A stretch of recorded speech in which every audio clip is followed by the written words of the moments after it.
नमस्कार, मेरा नाम राहुल शर्मा है। सीजीपीएससी गाइड में आपका स्वागत है। आज ये वीडियो आंसर राइटिंग के बारे में है। देखिए, जो मैं वही बता सकता हूँ जो मैं जानता हूँ। ये मैं जो भी बताता हूँ मेरा एक्सपीरियंस है, कहीं से सीखा सिखाया नहीं है। क्योंकि सीखने के लिए तो कोचिंग जाना पड़ता है और मैं कोचिंग गया नहीं हूँ।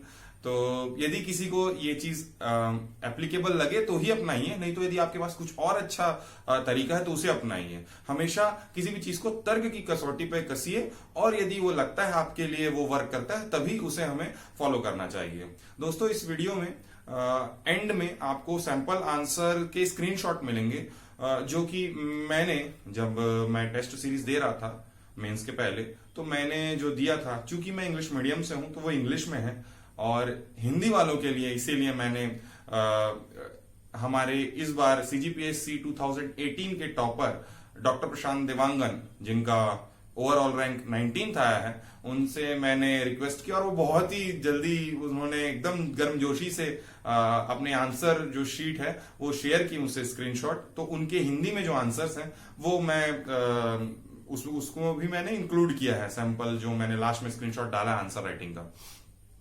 मैं आपसे ये कहना चाहता हूं कि जो आंसर राइटिंग है ना, उसका दो पहलू है। एक है नॉलेज और एक है प्रेजेंटेशन। नॉलेज जब तक नहीं है तो आप लिखेंगे क्या? बहुत लोगों को ये होता होगा जब लिखने बैठते होंगे कि हम लिखे क्या। ये मेरे साथ भी होता था।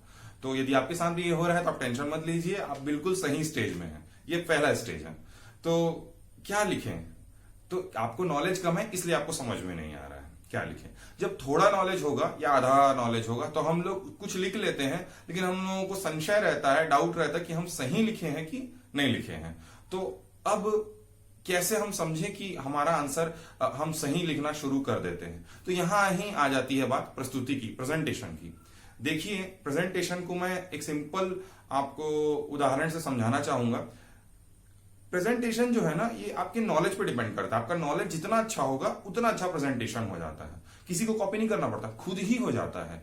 जैसे मैं आपको बताता हूं, यदि आपसे मैं पूछूं कि आपका घर का एड्रेस कहां है, आप उसको मुझे मैप की तरह बताइए कि किधर से जाऊंगा तो पड़ेगा। चाहे मैं किसी भी डायरेक्शन में खड़े रहूं आपके घर से, तो आप बता देंगे कि आप इस डायरेक्शन में इस गली से आइए तो यहां पर आपको एक नुक्कड़ मिलेगा या फिर एक कोई लैंडमार्क मिलेगा और फिर आप घर पहुंच जाएंगे मेरे।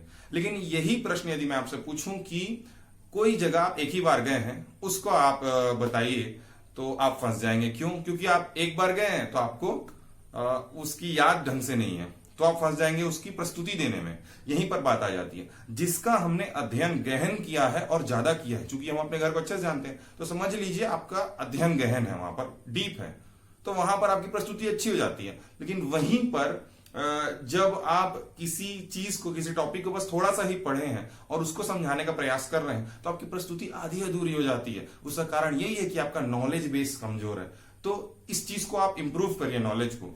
और जैसा कि मैंने कंफ्यूजन ऑफ लैंग्वेज वाले अपने वीडियो में बताया था कि जो आपका प्रेजेंटेशन है आप उसको घर में ही प्रैक्टिस कर सकते हैं। जब आप बोलें तो ट्राई कीजिए कि कम से कम शब्दों का चयन हो, जो भी आप बात बताना चाहते हैं। तो इन बातों का ध्यान रखिए और मैं अपना जो सैंपल है अब आप उसको देख लीजिए।